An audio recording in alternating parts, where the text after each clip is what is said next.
I've been drinking for a long time, at least since I was 18. And I took a second and thought about it, and I think that's about when I started drinking habitually. And it had to do with the fact that I got in a band, and the guys that I was in a band with were a little bit older than me, and I considered them like family. We were very close. We all lived together. We even all shaved our heads one time just to in solidarity with one another. It's kind of silly, but they were a little bit older, mid 20s, and they'd go to the store and bring back a sheaf stout or some kind of 22-ounce beer, and it just seemed like a cool adult thing to do. And they'd go to the bar, and back then you could get into bars if you were underage perhaps easier than you could today, although I'm sure plenty of bars it's not that hard to this day. And I'm not encouraging anyone to do that, by the way. Um, a lot of my ideas about alcohol, I guess I could probably blame Metallica to a degree because I was a huge Metallica fan, and everyone knows Metallica's nickname in the beginning was Alcoholica. In fact, I had a shirt with this on it right here. I also had a shirt with that on it, but I didn't wear it for some reason. I think I sold it to somebody. But, I liked the idea of the humor mixed with the tough guy thing. And, they play really great music, but they have this great sense of humor and the alcohol. And, it's certainly not about looking at the dark side of things. It's kind of like being an obnoxious young person and just having fun and partying and, rock and roll and all that. But obviously there is a very dark side. Thankfully, I don't feel that I've ever really been a hardcore alcoholic. I would say that probably I've abused drugs more than I did alcohol, although alcohol is the most persistent. And as far as the, if you want to call it a drug, it's the most persistent one I've done. It's the only one I really do to this day. I drink almost every night. Not every night, but almost. And sometimes during the day, but not very often. Some of the most insightful commentary on alcoholism that still sticks with me to this day was from this Ozzy Osbourne documentary, Don't Blame Me. And he talks a lot about drugs and especially alcohol. And there's two things Ozzy said here that really stuck with me, that I've repeated some of these things to other people, alcoholics and just other drinkers. One is that Ozzy said, you take drugs and you take alcohol, you take it to change. Because if you liked who you were and it didn't do anything to change you, you wouldn't take it, right? So I didn't really relate to that at the time that I watched it so much, but I relate to it more as I've gotten older. I don't want to try to get in all the psychology of it, but as I said, I still drink. I'm not, some kind of angel when it comes to this stuff. But the other thing that Ozzy said that haunted me quite a bit was he said, case isn't enough and one beer is too many. And it took me a long time to figure out what that meant. But basically, once you get started, it's never just going to be one beer. Once you get started, next thing you know, the case runs out, and oh shit, I got to go get some more. You can't stop. I've rarely been able to drink like that, so I can't necessarily relate. But all I can say is it's a very serious thing. I've met someone very recently who had a very bad problem, and it's a sad thing to watch. And you want to try to help. Sometimes you can't help people.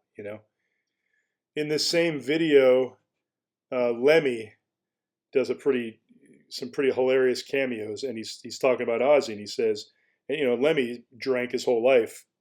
At least that's what he told us, and I don't see any reason not to believe him. Any extended documentary you watch with Lemmy, you're going to see a lot of Jack Daniels and Coke being poured. He wakes up in the morning in his underwear and he's drinking a Jack and Coke, and he makes it look so cool and smooth and normal. Lemmy is definitely a good role model for that kind of thing, because he always seems so indestructible. Like, oh, he can do it, and why can't I? But Lemmy said that he didn't mind being an alcoholic because it didn't turn him into what it turned Ozzy into. It turned Ozzy into someone he didn't like. And I thought that was an interesting comment too. And that gets into the whole, I don't really like myself. I've got to change. I've got to be something different. And sure, I've been guilty of that myself. There have been other drugs I've taken for those same reasons. I wasn't happy, didn't feel loved, whatever. Maybe if I numb myself or alter my state of my brain, maybe it'll take me in a different direction and I'll find happiness. And I know a lot of people cannot relate to that. Some people can't relate to the addictive mindset or the attraction to drugs and alcohol. My wife doesn't drink and she hasn't done any drugs, so she totally doesn't relate to any of that. But that's very good because it gives me a different perspective. It makes me realize perhaps what my dependencies are. Even perhaps on alcohol. I don't think there's anything wrong with thinking about any habit that you have that could be perceived as negative or hurtful. Never hurts to just contemplate stuff. Be self-reflective, self-aware. I mean, I wish people would do that more with like plastic surgery and all this crazy cosmetic stuff that a lot of women do these days. It's just, I look at some of these women and I think, you don't look in the mirror and see how grotesque you look, but then you see these guys going for it, these guys hooting and hollering. So, then I get mad at the guys, like, why are you feeding their ego on this level? You're the reason why they're doing it. Anyway, I digress. There's a weird moment in this same Ozzy video, Don't Blame Me, where you can't really tell if it's a joke or not, but it shows him and it looks like he's been crying. And I don't know if it's this shot right here, but he looks very, I don't know how to describe it. You just got to watch it. He's very tragic. He looks directly at the camera and he just says, sobriety fucking sucks. And then he like takes a drink or a bong hit or something, and then he starts laughing. And again, it looks like he's crying while he's laughing, and it's just strange. I think probably very candid piece of footage. Now, personally, I think that some of what he might be burying, or what he might have been burying, was guilt about Randy Rhoads, which I won't get into. I've gotten into that in other videos I've talked about. And it's just interesting that it's called Don't Blame Me. And I know what Don't Blame Me is supposed to mean. I know what I'm supposed to think. He's talking to the hypocritical preachers and the hypocritical media heads or whoever, the critics of Ozzy, like, oh, he's just crazy, he just bites the head off bats and he just worships Satan and all that. Hypocrites that are, passing judgment on Ozzy. Number one, what they're accusing him of may not be true at all. Number two, they may not be so clean themselves. Let he without sin cast the first stone. But there's another level of that. Don't blame me for Randy Rhoads' death. I think there's something to that. I don't like to believe that, but I think that the entertainment business is a very evil thing, and fame and fortune is attractive to Satan, I think. And I bought into it a lot. And then I got to thinking, when Ozzy said sobriety fucking sucks, it's true that I sort of looked at the idea of sobriety as being this kind of like dorky square, like, oh, isn't that boring, And, if I'd been more successful, if I'd had a good career or, an engineer or something like that, and I didn't drink, would my life have been so much worse? When I was younger, I would have said, oh, screw that. That's boring. Who wants that? But, the truth is, I probably would have been a lot happier because I maybe would have concentrated on more solid things. The idea of having a family rather than my own, need to be a rock star or whatever, selfish endeavor that way. I never thought I'd say it, but that's probably the most beautiful thing a person can do, is just raising a good family, bringing a good family into the world. And I'm sad to say that I can't relate to the feeling of loving a child and watching my child grow and feeling and we've got a very cynical view in America.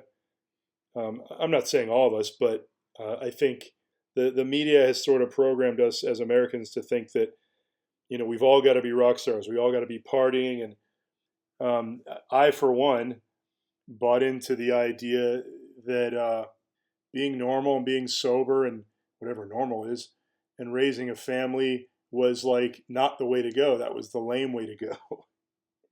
And now I'm seeing that I think I was misguided. That was a result of the fact that I didn't have the greatest experience as a child in my household. Didn't have the greatest example of what a good functional. I'm not saying I had the worst childhood. There were some good things about my childhood, but generally it wasn't very easy. And I'm just saying that romanticizing this whole I'm going to be a rock star thing. For me, I think it was a mistake. I was misguided. I guess looking back, what I would tell my kid or whoever, be careful, don't buy too much into that rock star stuff. And it's funny because this is the same stuff, older people were telling the younger people when I was a kid. And I thought, they were just full of shit or didn't understand me at all. I'm not quite sure what I thought. I guess maybe part of it's just being young. Part of the curse is being young is you just don't have that hindsight. I don't think everyone has to learn the hard way. Maybe some people just are doomed to learn the hard way. But I think it goes a long way when someone you respect says something eye-opening and makes you think. And I'm not saying I'm that person for anyone here, but all I can really do is speak about my own experience and be honest about that and what I believe has helped me. Now, as far as alcohol, I don't want to turn this into an advertisement for drinking now, but that would be kind of a strange turn, wouldn't it? But there's drinking in the Bible. God turned the water to wine famously. Jesus and the disciples drank wine. And some doctors say that a glass of wine at night is good for the heart. Helps. I believe alcohol thins the blood. I'm not a doctor. I don't quote me here, but so I think alcohol in moderation can be very good. I'm a big fan of wine, and I also happen to be a big fan of whiskey and tequila also. So as far as beer, I really like this brand, Weihenstephaner. I don't even know how to say it. It's a German beer. People look at me funny when I say I like this beer. The wheat version, actually, there's a really strong one called Vitus, and I think it's as close to the perfect beverage as you can get because here's the thing, okay? Most of you who drink beer, you probably could give a shit, right? You just, I'm just going to drink a few beers, get a little buzz, and I'm good. Here's my little beer snob moment, okay? In my opinion, the best beer should be good at room temperature. And it may sound crazy to some of you because a lot of you probably drink beer that tastes like crap when it's warm. Well, I would say that that's because you're drinking crappy beer. Now, that's not to say that I don't drink my share of cheap beer. I will drink it, especially if it's free. But Weihenstephaner was created at a time before they had refrigeration. So it makes sense that it would have had to have been good at room temperature. There's just something about these old German wheat beers, the consistency, the flavor, even the foam, the smell, everything. And again, I wouldn't advise starting with, it's starting to sound like a commercial, but I wouldn't advise starting with Vitus because it's very strong. It's like 8 or 10% or something. But this is what I like to drink. I think the difference between appreciating a good beverage and just being an alcoholic is that when you're an alcoholic, it doesn't matter if it's this beer or Coors Light or whatever. For instance, according to Sammy Hagar in his book, I think it's called Red, he talks a lot about his time in Van Halen, and he says that Alex Van Halen used to drink tall cans of King Cobra, which is just, that's the shit you drink when you're broke and you just want to get smashed. Malt liquor, it tastes like shit to most people. But that's the thing, if you're an alcoholic, which I think it's safe to say Alex Van Halen was back then, it doesn't matter if it's decent beer or not. It's just I want to get fucked up, right? So I'm going to drink malt liquor. It does it. The tall cans, it's a good amount. And in the book, Sammy Hagar says that Alex would drink like a 6-pack of tall cans before the show, and then he would pass out. And then everyone would tiptoe around him because they didn't want to wake him up, because if they did, then he'd start drinking again, and then maybe he might not play that well that night. So that's how bad it was. And then one day, they ordered some pizzas. Someone brings up a pizza, and Alex Van Halen walks up and goes, "Hey guys, watch this." And he's got a drumstick in his hands, and he tries to jump over the drum. He holds it in both hands sideways, and then he tries to like jump over it as if he's using it as like a jump rope. And his feet get caught on it, and he ends up falling face first into the pizza. And I think he gets like a concussion or something and passes out. And I believe he got sober after that. So, I guess the point I'm trying to make is that I think that there's a, dare I say, responsible way to drink, to where you enjoy the drink, you enjoy the beverage, the consistency, you appreciate the beauty of the craft of it. And again, I'm sounding like some, asshole hipster at a bar probably right now, who's trying to tell you why you have to pay way too much for your beer. But to be fair, if you go and buy this beer by the 6-pack at the specialty alcohol store, it's not going to cost you an arm and a leg. It costs you an arm and a leg when you go to a bar. When you drink at home or drink with your friends, you pay reasonable prices for a good product. So yeah, that's the way I drink. I guess what I'm saying is that I'm not a bad alcoholic. I'm a responsible alcoholic. But with the awareness that it can be abused, and you've got to watch yourself. If you're not going to the bathroom right, I hate to be crude about it, or it's affecting your eating, or you're waking up feeling like shit every morning. You got to lay off of it. Stop. I try to pick a day or two where I during the week where I just don't drink anything. And that may sound like a foreign concept to people who don't drink. That, oh, you've actually got to make a day where you don't drink. You must be really bad. Well, drinking, it's a slippery slope. You've got to be, just like they say on the bottle, you got to be responsible about it, because it can become a problem. If I had to choose one cocktail, one drink that's my favorite drink, it would probably be a old fashioned or a Manhattan. It's just such the perfect balanced drink ever. Although I do like whiskey on the rocks, I don't really like whiskey just straight. I can drink it, but I prefer it, with a little bit of bitters and vermouth. I recently had a Scotch old fashioned, and it tastes a little weird at first, but when I got used to it, I found that it's a pretty beautiful drink. I don't know if I'd put it above, a Bullet Manhattan, or just an American whiskey old fashioned. But if you like whiskey, I'd try it if you haven't.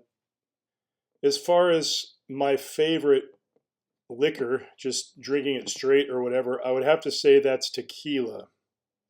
A tequila on the rocks with a little bit of lime is, for me, maybe the best, most simplest cocktail that I like. Literally just some lime juice and tequila on the rocks. I like these aged ones, these Don Julio, and they're so damn expensive, some of them. I have to say that Hornitos usually does the job for me, and some of you might be saying, Hornitos, that's as good as you can do. Well, I like expensive tequila, but I think Hornitos tastes perfectly good. Call me a cheap date. The first really bad experience I can remember drinking alcohol and, puking and all that was with Mad Dog 2020. And I think me and a friend were hanging out with a couple of girls, and I was hoping to get lucky. I was feeling loose. And this stuff is very sugary. You can see this is blue raspberry flavor. I think we had a blue one and a red one. And just the smell of it to this day disgusts me. It's kind of like cough syrup, but perhaps more sugary. It's kind of in that category with drinks that are, almost trying not to taste like alcohol, like trying to, I don't know, pina colada or something like that. Some people love pina coladas. I don't like those. I don't want to say girly drinks, but I guess I just said it. But yeah, no, Mad Dog 2020. It isn't even a girly drink. It's just a gross. I only got a couple bucks and I want to get smashed kind of thing. So I would not advise it. I got really, well, I drank way too much. That didn't help, but it was disgusting. You vomit and it has the worst taste the next day that you can imagine. It will haunt you. Another terrible incident I had was with Old English. And that first experience I described, I think I must have been 16 or 17. Well, now I think I was about 20 when this happened. Maybe I was like 19 or 20. There was a keg of Old English at a party, and I drank it, and I drank it, and I drank it. And at that time in my life, I was in full blown, I'm not happy. I want to, I'm missing something in my life. I'm going to get smashed until I can shake this feeling that I've got, which isn't a good feeling. So I should probably state that up front. So I'm drinking from this keg, and next thing you know, I'm hanging halfway out a window, and I'm just puking and puking and puking. And then somebody else would come up to the window next to me and sort of look at me and then just start puking right next to me. And then they'd leave, and then someone else would come and kind of nod at me like, "Yeah, you're sick too." Yep. And then they would puke, but I just kept puking. I couldn't take my head out that window. I felt like I was sitting out there for 2 hours straight. So that wasn't too much fun. I haven't had any since. Now, Jameson whiskey. This is a good Irish whiskey. I love it, but I had a very bad experience with it, and it took me many years before I could even begin to think about drinking it. And there was a big thrash metal concert. It was like a big reunion concert with all these thrash metal bands from the 80s, and I was real excited, and someone pulled this bottle out, and I couldn't stop drinking it. And on the way to the show, I was so trashed that I heard someone in the car discussing whether they should just throw me in the trunk or not on the way because I was so trashed. I got to the show, and as soon as I got there, I sat back up in the bleachers, and I just started, I think I puked right when I got there. And my head was down, and I heard the music, and I remember thinking to myself, oh my God, these bands that I hadn't heard in a very long time were playing, and I just couldn't even lift my head because I was so wasted. So I didn't drink this again for a very long time, but it's very good Irish whiskey. But obviously, like any alcohol, you just don't need to slam it. And I think that's the key to drinking responsibly is you just, if you're drinking it to make yourself sick, that's alcoholism. You're drinking for different reasons. If you can sip it and enjoy it and appreciate it, and again, I know it's a slippery slope, advertising drinking versus, just why do you need to drink at all versus getting totally smashed every day of the week. Martinis. Now, I've had my share of vodka and Red Bulls. I do like vodka, but I find that I don't drink it as much because I prefer, I guess, is something a little more complex flavor-wise. Vodka is just, in a way, maybe just too easy. It just takes the flavor on whatever you put in it.